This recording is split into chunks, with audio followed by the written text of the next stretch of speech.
ನರೇಂದ್ರ ಮೋದಿ ವಿಶ್ವ ನಾಯಕ ಮೂರನೇ ಬಾರಿಗೆ ಸತತವಾಗಿ ದೇಶದ ಪ್ರಧಾನಮಂತ್ರಿ ಸ್ಥಾನವನ್ನು ಅಲಂಕರಿಸಿರುವ ಜನಪ್ರಿಯ ನಾಯಕ.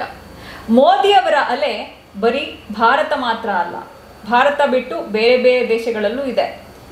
ಇದಕ್ಕೆ ಬೆಸ್ಟ್ ಎಕ್ಸಾಂಪಲ್ ಉಕ್ರೇನ್ ಮತ್ತೆ ರಷ್ಯಾ ದೇಶದ ಯುದ್ಧ ಏನು ನಡೀತಾ ಇತ್ತು, ತಿಂಗಳುಗಟ್ಟಲೆ ಏನು ಯುದ್ಧ ನಡೀತಾ ಇತ್ತು, ಆ ಯುದ್ಧವನ್ನೇ ಕೂಡ ಸ್ಟಾಪ್ ಮಾಡಿದಂತಹ ವ್ಯಕ್ತಿತ್ವ ಅಂತಹ ವಿಶ್ವ ನಾಯಕ ಪ್ರಧಾನಮಂತ್ರಿ ನರೇಂದ್ರ ಮೋದಿಯವರು. ಆದರೆ ಹೀಗಿರುವ ಪ್ರಧಾನಮಂತ್ರಿ ನರೇಂದ್ರ ಮೋದಿಯವರಿಗೆ ನಮ್ಮ ದೇಶದಲ್ಲೇ ಆಗ್ತಾ ಇರುವಂತಹ ಒಂದೇ ಒಂದು ವಿಚಾರವನ್ನು, ಒಂದು ಸಿಂಪಲ್ ವಿಚಾರವನ್ನು ಕೂಡ ಅವರಿಗೆ ತಡೆಗಟ್ಟೋಕೆ ಸಾಧ್ಯವಾಗ್ತಾ ಇಲ್ಲ. ಅದೇನಪ್ಪಾ ಅಂದ್ರೆ ಪ್ರಶ್ನೆ ಪತ್ರಿಕೆ ಸೋರಿಕೆ, ಅಂದ್ರೆ ಕ್ವಶನ್ ಪೇಪರ್ ಲೀಕ್ ಆಗ್ತಾ ಇರೋದನ್ನ ಪ್ರಧಾನಮಂತ್ರಿ ನರೇಂದ್ರ ಮೋದಿ ಅವರಿಗೆ ತಡೆಯೋಕೆ ಸಾಧ್ಯವಾಗ್ತಾ ಇಲ್ಲ. ಇನ್ನು ದೇಶದ ಭವಿಷ್ಯವನ್ನ ನಿರ್ಧಾರ ಮಾಡುವಂತಹ 2 ಪ್ರಮುಖ ಪರೀಕ್ಷೆಗಳ ಕ್ವಶನ್ ಪೇಪರ್ಗಳೇನಿದಾವೆ ಅದು ಲೀಕ್ ಆಗಿದೆ. ಸೊ ಅದು ಇವಾಗ ಚರ್ಚೆಯ ವಿಚಾರ. ಮೇ 5ನೇ ತಾರೀಕು ವೈದ್ಯಕೀಯ ಪ್ರವೇಶಾತಿ ಪರೀಕ್ಷೆ ಅಂದ್ರೆ ನೀಟ್ ಎಕ್ಸಾಮ್ಸ್ ನಡೆದಿತ್ತು. ಇನ್ನು ಅದಾದ ಬಳಿಕ ಜೂನ್ 4ನೇ ತಾರೀಕು, ಇದೇ ತಿಂಗಳ 4ನೇ ತಾರೀಕು ನೀಟ್ ಎಕ್ಸಾಮ್ಸ್ಗಳ ರಿಸಲ್ಟ್ಸ್ ಕೂಡ ಅನೌನ್ಸ್ ಆಗಿತ್ತು. ಅದಾದ ಬಳಿಕ ಒಂದು ಟ್ವಿಸ್ಟ್ ಸಿಕ್ತು ಈ ನೀಟ್ ಎಕ್ಸಾಮ್ಸ್ಗೆ. ಅದೇನಪ್ಪಾ ಅಂದ್ರೆ ನೀಟ್ ಎಕ್ಸಾಮ್ಸ್ ಕೂಡ ಬರೆದಿದ್ರು ವಿದ್ಯಾರ್ಥಿಗಳು ಚೆನ್ನಾಗಿ ತಯಾರಾಗಿ. ಅದಾದ ನಂತರ ಪರೀಕ್ಷೆಯಲ್ಲೂ ಕೂಡ ಪಾಸ್ ಆಗಿದ್ದಂತಹ ಖುಷಿಯಲ್ಲಿದ್ದಂತಹ ವಿದ್ಯಾರ್ಥಿಗಳಿಗೆ ಒಂದು ಶಾಕ್ ಎದುರಾಗಿತ್ತು. ಅದೇನಪ್ಪಾ ಅಂದ್ರೆ ಜೂನ್ 4ನೇ ತಾರೀಕು ಅಂದ್ರೆ ಲೋಕಸಭೆ ಚುನಾವಣೆ ಫಲಿತಾಂಶ ಪ್ರಕಟವಾಯ್ತಲ್ಲ, ಅವತ್ತೇನೆ ಈ ನೀಟ್ ಎಕ್ಸಾಮ್ಸ್ ನ ಫಲಿತಾಂಶ ಕೂಡ ಪ್ರಕಟವಾಗತ್ತೆ. ಅವತ್ತೇ ಈ ನೀಟ್ ಎಕ್ಸಾಮ್ಸ್ ನಲ್ಲೂ ಒಂದು ಹಗರಣ ನಡೆದಿದೆ, ಅಂದ್ರೆ ಈ ನೀಟ್ ಪರೀಕ್ಷೆಯ ಪ್ರಶ್ನೆ ಪತ್ರಿಕೆ ಕೂಡ ಸೋರಿಕೆಯಾಗಿದೆ ಎನ್ನುವಂತಹ ಅಂಶ ಬೆಳಕಿಗೆ ಬರುತ್ತೆ. ಅದರಲ್ಲೂ ಈ ನೀಟ್ ಪರೀಕ್ಷೆಯ ದೊಡ್ಡ ಅಕ್ರಮ ನಡೆದಿರೋದೆ ಪ್ರಧಾನಮಂತ್ರಿ ನರೇಂದ್ರ ಮೋದಿ ಅವರ ತವರು ರಾಜ್ಯವಾದ ಗುಜರಾತ್ ಹಾಗೂ ಬಿಹಾರದಲ್ಲಿ ಎನ್ನುವಂತಹ ಅಂಶ ಕೂಡ ಬೆಳಕಿಗೆ ಬಂದಿದೆ. ಇನ್ನು ಬಿಹಾರ ಮೂಲದ ಅನುರಾಗ್ ಯಾದವ್ ಎಂಬಾತ ಈ ನೀಟ್ ಪರೀಕ್ಷೆಯ ಪ್ರಶ್ನೆ ಪತ್ರಿಕೆ ಕ್ವಶನ್ ಪೇಪರ್ಸ್ ಏನಿದೆ ಅದನ್ನ ತಾನು 30 ಲಕ್ಷ ರೂಪಾಯಿ ಕೊಟ್ಟು ಖರೀದಿ ಮಾಡಿದ್ದಾಗಿ ಆತ ತಪ್ಪೊಪ್ಪಿಗೆ ಹೇಳಿಕೆಯನ್ನ ಪೊಲೀಸರ ಮುಂದೆ ಹೇಳಿದ್ದಾನೆ. ಇದಾದ ನಂತರ ನಡೆದಂತಹ ಪರೀಕ್ಷೆ ಅಂದ್ರೆ ಜೂನ್ 18ನೇ ತಾರೀಕು ನಡೆದಂತಹ UGC ನೆಟ್ ಪರೀಕ್ಷೆಯ ಹಣೆ ಬರಹ ಕೂಡ ನೀಟ್ ಪರೀಕ್ಷೆಯಂತೆಯೇ ಆಗಿ ಹೋಗಿದೆ. ಅಂದ್ರೆ 9 ಲಕ್ಷ ಏನು ವಿದ್ಯಾರ್ಥಿಗಳು UGC ನೆಟ್ ಪರೀಕ್ಷೆಯನ್ನ ಬರೆದಿದ್ರು, ಸಾಕಷ್ಟು ಪರಿಶ್ರಮವನ್ನ ವಹಿಸಿ ಸಾಕಷ್ಟು ತರಬೇತಿಯನ್ನ ಪಡೆದುಕೊಂಡು ಜೂನ್ 18ನೇ ತಾರೀಕು ಪರೀಕ್ಷೆಯನ್ನ ಬರೆದಿದ್ರು, ಆ ವಿದ್ಯಾರ್ಥಿಗಳು ಕೂಡ ಇದೀಗ ಆತಂಕದಲ್ಲಿದ್ದಾರೆ. ಕಾರಣ ಇಷ್ಟೇ, ಮೊನ್ನೆಯಷ್ಟೇ ಕೇಂದ್ರ ಶಿಕ್ಷಣ ಸಚಿವಾಲಯ UGC ನೆಟ್ ಪರೀಕ್ಷೆಯನ್ನ ರದ್ದುಗೊಳಿಸಿ ಆದೇಶವನ್ನ ಹೊರಡಿಸಿದೆ. ಸೊ ಹೀಗಾಗಿ ಆ 9 ಲಕ್ಷ ಜನ ವಿದ್ಯಾರ್ಥಿಗಳು ದೇಶಾದ್ಯಂತ ಕಂಗಾಲಾಗಿ ಹೋಗಿದ್ದಾರೆ. ಇನ್ನು UGC ನೆಟ್ ಪರೀಕ್ಷೆಯನ್ನ ರದ್ದುಗೊಳಿಸಿದ್ದು ಯಾಕೆ ಎನ್ನುವಂಥದ್ದಕ್ಕೆ ಇದೀಗ ಕೇಂದ್ರ ಶಿಕ್ಷಣ ಸಚಿವರು ಆಗಿರುವಂತಹ ಧರ್ಮೇಂದ್ರ ಪ್ರಧಾನ್ ಅವರು ಹೇಳಿಕೆಯನ್ನ ಕೊಟ್ಟಿದ್ದಾರೆ. ಟೆಲಿಗ್ರಾಮ್ ಆಪ್ ನಲ್ಲಿ UGC ನೆಟ್ ಪರೀಕ್ಷೆಯ ಪ್ರಶ್ನೆ ಪತ್ರಿಕೆಗಳು ಸೋರಿಕೆಯಾಗಿತ್ತು. ಇದು ಸಾಕಷ್ಟು ಜನ ದೇಶಾದ್ಯಂತ ಸಾಕಷ್ಟು ಜನಕ್ಕೆ ಸ್ಪ್ರೆಡ್ ಆಗಿತ್ತು. ಹೀಗಾಗಿ ಈ ಕಾರಣದಿಂದಾಗಿ ನಾವು UGC ನೆಟ್ ಪರೀಕ್ಷೆಯನ್ನು ಕೂಡ ರದ್ದುಗೊಳಿಸಿದ್ದೇವೆ ಎನ್ನುವಂತಹ ವಿಚಾರವನ್ನ ಧರ್ಮೇಂದ್ರ ಪ್ರಧಾನ್ ಅವರು ಇದೀಗ ಬಹಿರಂಗಪಡಿಸಿದ್ದಾರೆ. ಹೀಗೆ ಲೀಕ್ ಆದಂತಹ ಕ್ವಶನ್ ಪೇಪರ್ಸ್ಗಳು ದೇಶದ ಅದೆಷ್ಟು ಜನ ವಿದ್ಯಾರ್ಥಿಗಳ ಕೈಗೆ ತಲುಪ್ತೋ ಏನೋ ಗೊತ್ತಿಲ್ಲ. ಪರೀಕ್ಷೆಗೂ ಮೊದಲು ಏನು ದುಡ್ಡಿರೋರ್ಗಂತೂ ಇದನ್ನ ಆಕ್ಸೆಸ್ ಮಾಡ್ಕೊಳ್ಳೋದಕ್ಕೆ ಈಸಿ ಆಗಿರುತ್ತೆ. ಹಾಗೆ ಪ್ರಭಾವ ಇರೋರು ಕೂಡ ತಮ್ಮ ಪ್ರಭಾವವನ್ನ ಬಳಸಿ ಈ ಕ್ವಶನ್ ಪೇಪರ್ಸ್ ಅನ್ನ ತಗೊಂಡಿರ್ತಾರೆ. ಆದ್ರೆ ಇವೆಲ್ಲದರ ನಡುವೆ ನಿಜಕ್ಕೂ ನಷ್ಟವಾಗೋದು ಪ್ರತಿಭಾವಂತ ವಿದ್ಯಾರ್ಥಿಗಳಿಗೆ. ಪ್ರತಿಭಾವಂತ ವಿದ್ಯಾರ್ಥಿಗಳು ಸಾಕಷ್ಟು ಎಫರ್ಟ್ಸ್ ಅನ್ನ ಹಾಕಿ ಸಾಕಷ್ಟು ಟ್ರೈನಿಂಗ್ ಅನ್ನ ತಗೊಂಡು ಈ ಪರೀಕ್ಷೆಗೆ ಹಾಜರಾಗಿರ್ತಾರೆ. ಹಾಜರಾಗಿ ಇನ್ನೇನು ಫಲಿತಾಂಶ ಕೂಡ ಬಂತು, ನಿರಾಳರಾಗ್ಬಿಟ್ವಿ, ನಾವು ಮುಂದೆ ನಮ್ಮ ಎಜುಕೇಶನ್ ನ ಪರ್ಸ್ಯೂ ಮಾಡಬಹುದು, ಹೈಯರ್ ಎಜುಕೇಶನ್ ಅನ್ನುವಂತಹ ಲೆಕ್ಕಾಚಾರದಲ್ಲಿ ಇದ್ರು. ಅಷ್ಟರಲ್ಲಾಗ್ಲೇ ಕೇಂದ್ರ ಸರ್ಕಾರ ಒಂದು ಆಘಾತವನ್ನ ಕೊಟ್ಟಿದೆ. ಇನ್ನು ನೆಟ್ ಪರೀಕ್ಷೆ ಏನು ರದ್ದಾಗಿದೆ, ಅದೇ ರೀತಿ ನೀಟ್ ಪರೀಕ್ಷೆಗಳು ಕೂಡ ರದ್ದಾಗುವ ಸಾಧ್ಯತೆಗಳು ದಟ್ಟವಾಗಿದೆ.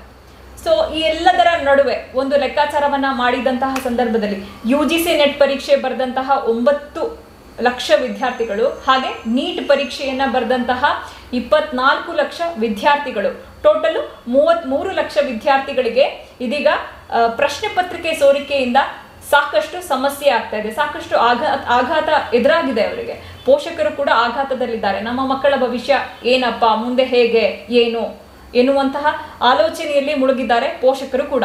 ಇದೇ ವಿಚಾರವಾಗಿ ಸಂಸದ ರಾಹುಲ್ ಗಾಂಧಿ ಅವರು ಕೂಡ ಮೋದಿ ಅವರಿಗೆ, ಮೋದಿ ಸರ್ಕಾರಕ್ಕೆ ಹಾಗೆ ಮೋದಿಯವರ ಕಾರ್ಯವೈಖರಿ ಕುರಿತಾಗಿ ಒಂದಷ್ಟು ಪ್ರಶ್ನೆಯನ್ನ ದೇಶದ ಜನರ ಮುಂದೆ ಇಟ್ಟಿದ್ದಾರೆ. ನವದೆಹಲಿಯಲ್ಲಿ ರಾಹುಲ್ ಗಾಂಧಿ ಅವರು ನೀಟ್ ಹಾಗೆ UGC ನೆಟ್ ಪರೀಕ್ಷೆ ಬರೆದಂತಹ ವಿದ್ಯಾರ್ಥಿಗಳ ನಿಯೋಗವನ್ನು ಕೂಡ ಭೇಟಿ ಮಾಡಿದ್ರು. ಈ ಸಂದರ್ಭದಲ್ಲಿ ಕೆಲವೊಂದು ಇಂಟ್ರೆಸ್ಟಿಂಗ್ ವಿಚಾರ, ಕೆಲವಷ್ಟು ಇಂಟ್ರೆಸ್ಟಿಂಗ್ ಪ್ರಶ್ನೆಗಳನ್ನು ಕೂಡ ಮುಂದಿಟ್ಟಿದ್ದಾರೆ. ಅದನ್ನ ಪಾಯಿಂಟರ್ಸ್ ವೈಸ್ ನೋಡ್ತಾ ಹೋಗೋಣ. ರಾಹುಲ್ ಗಾಂಧಿ ಅವರು ಹೇಳಿದ್ದು ಹೀಗಿದೆ: ಮೋದಿ ಅವರು ರಷ್ಯಾ ಉಕ್ರೇನ್ ಯುದ್ಧವನ್ನ ನಿಲ್ಲಿಸಿದ್ರು ಅಂತ ಹೇಳಲಾಗ್ತಾ ಇದೆ, ಆದ್ರೆ ಅವರಿಗೆ ಭಾರತದಲ್ಲಿ ಪೇಪರ್ ಸೋರಿಕೆಯನ್ನ ತಡೆಯಲು ಸಾಧ್ಯವಾಗ್ತಿಲ್ವಾ ಅನ್ನೋದು ಆಶ್ಚರ್ಯಕರ ವಿಚಾರ ಅಂತ ರಾಹುಲ್ ಗಾಂಧಿ ಟೀಕೆ ಮಾಡೋದ್ರ ಮುಖಾಂತರ ಮೋದಿ ಅವರಿಗೆ ಮೊಟಕಿದ್ದಾರೆ. ಹಾಗೆ ದೇಶದಲ್ಲಿ ಪದೇ ಪದೇ ಈ ರೀತಿ ಪ್ರಶ್ನೆ ಪತ್ರಿಕೆ ಸೋರಿಕೆಯಾಗ್ತಾ ಇರೋದಕ್ಕೆ ಕಾರಣ ಶಿಕ್ಷಣ ವ್ಯವಸ್ಥೆಯನ್ನ ಬಿಜೆಪಿಯ ಮಾತೃ ಸಂಸ್ಥೆ ವಶಪಡಿಸಿಕೊಂಡಿದೆ. ಬಿಜೆಪಿಯ ಮಾತೃ ಸಂಸ್ಥೆ ಅಂದ್ರೆ it refers to RSS. So ದೇಶದ ವಿವಿಧ ಕುಲಪತಿಗಳನ್ನ ಅವರ ಅರ್ಹತೆಯ ಆಧಾರದ ಮೇಲೆ ಆಯ್ಕೆ ಮಾಡಲಾಗಿಲ್ಲ, ಬದಲಾಗಿ ಅವರಿಗೆ ಇರುವಂತಹ ರಾಜಕೀಯ ಪ್ರಭಾವವನ್ನ ನೋಡಿಕೊಂಡು, ರಾಜಕೀಯ ಪ್ರಭಾವಿ ವ್ಯಕ್ತಿಗಳ ಇವರು ಎನ್ನುವಂತಹ ಅಂಶವನ್ನು ನೋಡಿಕೊಂಡು ಈ ವಿಶ್ವವಿದ್ಯಾನಿಲಯಗಳು ಏನಿದಾವೆ, ಯೂನಿವರ್ಸಿಟಿಗಳು, ಆ ಯೂನಿವರ್ಸಿಟಿಗಳ ವಿಸಿಗಳನ್ನ ನೇಮಕ ಮಾಡಲಾಗಿದೆ ಎನ್ನುವಂತಹ ಆರೋಪವನ್ನು ಕೂಡ ರಾಹುಲ್ ಗಾಂಧಿ ಅವರು ಇದೇ ವೇಳೆ ಹೇಳಿದ್ದಾರೆ. ಸೊ ಹೀಗಾಗಿ ಈ ಸಂಘಟನೆ ಏನಿದೆ, ಬಿಜೆಪಿಯ ಮಾತೃ ಸಂಸ್ಥೆ ಏನಿದೆ, ಅದು ನಮ್ಮ ಶಿಕ್ಷಣ ವ್ಯವಸ್ಥೆಯನ್ನೇ, ದೇಶದ ಶಿಕ್ಷಣ ವ್ಯವಸ್ಥೆಯನ್ನೇ ಹಾಳು ಮಾಡ್ತಾ ಇದೆ ಎನ್ನುವಂತಹ ವಿಚಾರವನ್ನು ಕೂಡ ರಾಹುಲ್ ಗಾಂಧಿ ಅವರು ಹೇಳಿದ್ದಾರೆ. ಹಾಗೆ ಪ್ರಧಾನಮಂತ್ರಿ ನರೇಂದ್ರ ಮೋದಿ ಅವರು 2016ರಲ್ಲಿ ಮಾಡಿದಂತಹ ಡಿಮಾನಿಟೈಸೇಷನ್ ಏನಿದೆ, ಅದು ದೇಶದ ಆರ್ಥಿಕತೆಗೆ ಎಷ್ಟು ಧಕ್ಕೆಯನ್ನು ಉಂಟು ಮಾಡ್ತೋ ಅದೇ ರೀತಿ ಇದೀಗ ಶಿಕ್ಷಣ ವ್ಯವಸ್ಥೆಗೂ ಧಕ್ಕೆಯನ್ನು ಉಂಟು ಮಾಡೋದಕ್ಕೆ ನರೇಂದ್ರ ಮೋದಿ ಅವರು ಹೊರಟಿದ್ದಾರೆ ಎನ್ನುವಂತಹ ಆರೋಪವನ್ನು ಕೂಡ, ಎನ್ನುವಂತಹ ವಿಚಾರವನ್ನು ಕೂಡ ರಾಹುಲ್ ಗಾಂಧಿ ಅವರು ಹೇಳಿದ್ದಾರೆ ಇದೇ ವೇಳೆ. ಹಾಗೆ 2013ರಲ್ಲಿ ನಡೆದ ವ್ಯಾಪಂ ಹಗರಣದ ರೀತಿ, ಅಂದ್ರೆ ವ್ಯಾಪಂ ಅಂದ್ರೆ ಮಧ್ಯಪ್ರದೇಶದಲ್ಲಿ ನಡೆದಂತಹ ಒಂದು ಪ್ರವೇಶಾತಿ ಪರೀಕ್ಷೆ, ಅಂದ್ರೆ ಸಾಕಷ್ಟು ಇಲಾಖೆಗೆ ನೇಮಕಾತಿಯಾಗುವ ಮುನ್ನ ಅಭ್ಯರ್ಥಿಗಳಿಗೆ ಪರೀಕ್ಷೆಯನ್ನು ನಡೆಸ್ತಾರೆ. ಆ ಪರೀಕ್ಷೆಯಲ್ಲೂ ಕೂಡ ಇದೇ ರೀತಿ 2013ರಲ್ಲಿ ಮಧ್ಯಪ್ರದೇಶದಲ್ಲಿ ನಡೆದಿತ್ತು ಈ ಸ್ಕ್ಯಾಮ್ ರೀತಿ ದೇಶಾದ್ಯಂತ ಮೋದಿ ಸರ್ಕಾರ ಇದನ್ನ ವ್ಯಾಪಿಸೋಕೆ ಟ್ರೈ ಮಾಡ್ತಾ ಇದೆ ಎನ್ನುವಂತಹ ಆರೋಪವನ್ನು ರಾಹುಲ್ ಗಾಂಧಿ ಅವರು ಹೊರಿಸಿದ್ದಾರೆ. ಸೊ ಇದರಿಂದ ದೇಶದ ಭವಿಷ್ಯ ಅತಂತ್ರವಾಗ್ತಾ ಇದೆ, ದೇಶದ ವಿದ್ಯಾರ್ಥಿಗಳ ಭವಿಷ್ಯನೇ ಅತಂತ್ರವಾಗ್ತಾ ಇದೆ. ಇದು ಸಮಾಜಘಾತುಕ ಕೆಲಸ. ಇಂತಹವುಗಳಿಗೆಲ್ಲ ಮೋದಿ ಅವರು ಕುಮ್ಮಕ್ಕು ಕೊಡ್ತಾ ಇದ್ದಾರೆ ಎನ್ನುವಂತಹ ಆರೋಪವನ್ನು ಕೂಡ ರಾಹುಲ್ ಗಾಂಧಿ ಅವರು ಮಾಡಿದ್ದಾರೆ. 56 ಇಂಚಿನ ಪ್ರಧಾನಮಂತ್ರಿ ನರೇಂದ್ರ ಮೋದಿ ಅವರ ಎದೆ ಇದೀಗ ಕುಗ್ಗಿ ಹೋಗಿದೆ. ಮೋದಿ ಅವರು ಇಂತಹ ಕೃತ್ಯವನ್ನ ತಡೆಯೋಕೆ ವಿಫಲರಾಗಿದ್ದಾರೆ. ಈ ಬಗ್ಗೆ ಏನನ್ನೂ ಮಾತನಾಡದ ಸ್ಥಿತಿಯನ್ನ ತಲುಪಿದ್ದಾರೆ ನರೇಂದ್ರ ಮೋದಿ ಅವರು. ಈ ರೀತಿಯ ಕಾರ್ಯವೈಖರಿಯಿಂದ ದೇಶದ ಜನತೆಯಲ್ಲಿ ಮತ್ತಷ್ಟು ಭೀತಿಯನ್ನು ಹುಟ್ಟಿಸೋದು ಮೋದಿಯವರ ಉದ್ದೇಶವಾಗಿದೆ ಎನ್ನುವಂತಹ ವಿಚಾರವನ್ನು ಕೂಡ ರಾಹುಲ್ ಗಾಂಧಿ ಅವರು ಹೇಳಿದ್ದಾರೆ. ಸೊ ಇನ್ನು ರಾಹುಲ್ ಗಾಂಧಿ ಅವರು ವಿದ್ಯಾರ್ಥಿಗಳ ನಿಯೋಗಕ್ಕೂ ಕೂಡ ಒಂದು ಅಭಯವನ್ನ ನೀಡಿದ್ದಾರೆ. ಈ ವಿಚಾರವನ್ನ ನಾನು ಲೈಟ್ ಆಗಿ ತಗೊಳ್ಳಲ್ಲ, ಈ ವಿಚಾರವನ್ನ ನಾನು ಹಾಗೆ ಬಿಟ್ಬಿಡಲ್ಲ, ಇದನ್ನ ನಾನು ಸಂಸತ್ನಲ್ಲೂ ಕೂಡ ಪ್ರಸ್ತಾಪವನ್ನ ಮಾಡ್ತೀನಿ, ಇದನ್ನ ಖಂಡಿಸ್ತೇನೆ ಎನ್ನುವಂತಹ ಮಾತನ್ನು ಕೂಡ ರಾಹುಲ್ ಗಾಂಧಿ ಅವರು ಹೇಳಿದ್ದಾರೆ. ಸೊ ಇದಿಷ್ಟು ರಾಜಕೀಯ ಆಂಗಲ್ ಆದ್ರೆ, ಸೊ ಮೋದಿ ಸರ್ಕಾರದ ಈ ಎಡವಟ್ಟು ಇದೀಗ 33 ಲಕ್ಷ ವಿದ್ಯಾರ್ಥಿಗಳ ಬದುಕನ್ನ, 33 ಲಕ್ಷ ವಿದ್ಯಾರ್ಥಿಗಳ ಭವಿಷ್ಯವನ್ನ ಅತಂತ್ರ ಸ್ಥಿತಿಯಲ್ಲಿ ತಂದಿರಿಸಿದೆ. ಈ ಪ್ರಕರಣವನ್ನ ನಾವು CBI ತನಿಖೆಗೆ ವಹಿಸಿದ್ದೀವಿ ಅಂತ ಹೇಳ್ತಾ ಇದೆ ಕೇಂದ್ರ ಸರ್ಕಾರವೇನೋ, ಆದ್ರೆ ತಪ್ಪಿತಸ್ಥರಿಗೆ ಶಿಕ್ಷೆ ಕೂಡ ಆಗಬಹುದು, ತಪ್ಪಿತಸ್ಥರನ್ನ ಕಂಡುಹಿಡಿಯಲೂಬಹುದು. ಆದ್ರೆ ಇದೆಲ್ಲದರ ನಡುವೆ ವಿದ್ಯಾರ್ಥಿಗಳು ತಾವು ಈ ಪರೀಕ್ಷೆಗೆ ಹಾಜರಾಗೋದಕ್ಕೆ ಹಾಕಿದಂತಹ ಪರಿಶ್ರಮ, ಹಾಕಿದಂತಹ ಟೈಮು, ಅವರ ಎಫರ್ಟ್ಸು, ಅದನ್ನ ಕೇಂದ್ರ ಸರ್ಕಾರ ಕಾಂಪನ್ಸೇಟ್ ಮಾಡಕ್ಕೆ ಯಾವತ್ತೂ ಆಗೋದಿಲ್ಲ. ನಾ ಖಾऊंगा ನಾ ಖಾನೆ दूंगा ಅಂತ ಸ್ಲೋಗನ್ ಅನ್ನ ಹೇಳ್ತಾ ಪ್ರಧಾನಮಂತ್ರಿಯವರು 3ನೇ ಬಾರಿಗೆ ಪ್ರಧಾನಮಂತ್ರಿಯಾಗಿ ಅಧಿಕಾರವನ್ನ ವಹಿಸಿಕೊಂಡಿದ್ದಾರೆ. ಅದಾಗ್ಲೇ ಇದೀಗ ದೇಶದ ಭವಿಷ್ಯವನ್ನೇ ಬುಡಮೇಲು ಮಾಡುವಂತಹ 2 ದೊಡ್ಡ ಪ್ರಮುಖ ಹಗರಣಗಳಿಗೆ ಪ್ರಧಾನಮಂತ್ರಿ ನರೇಂದ್ರ ಮೋದಿ ಅವರ 3.0 ಸರ್ಕಾರ ಸಾಕ್ಷಿಯಾಗಿದೆ.